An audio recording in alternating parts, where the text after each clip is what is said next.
Jalan Lodan Raya terendam banjir rob, tanggul jebol di Jakarta Utara. Jalan Lodan Raya, Pademangan, Jakarta Utara digenangi banjir rob setinggi 30 cm pada Jumat, tanggal 3 Desember tahun 2021.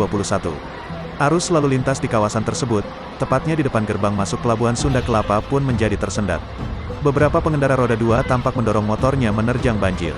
Salah seorang warga, Hengki mengatakan, banjir rob mulai merendam Jalan Lodan Raya sekitar pukul 9 waktu Indonesia Barat. Menurut Hengki, air rob yang meluap ini disebabkan oleh tanggul yang jebol di Pelabuhan Sunda Kelapa. Selain berimbas ke kios-kios dekat Pelabuhan Sunda Kelapa, air rob juga meluber hingga ke pemukiman warga. Warga lainnya, Ika, 55, mengaku rumahnya sudah terendam banjir sejak pagi. Ia masuk ke rumah sampai sebawah lutut, ya mau gimana, ucap Ika. Ia pun sudah mengemas barang-barang berharga miliknya ke tempat yang lebih tinggi.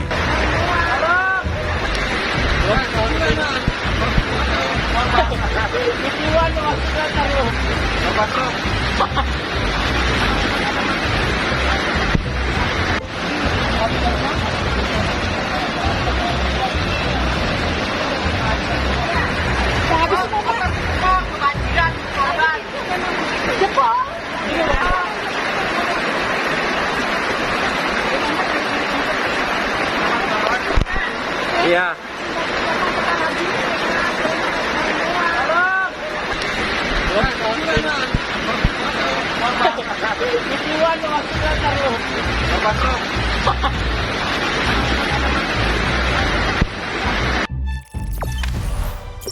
Jangan lupa subscribe, share, komen, dan like ya.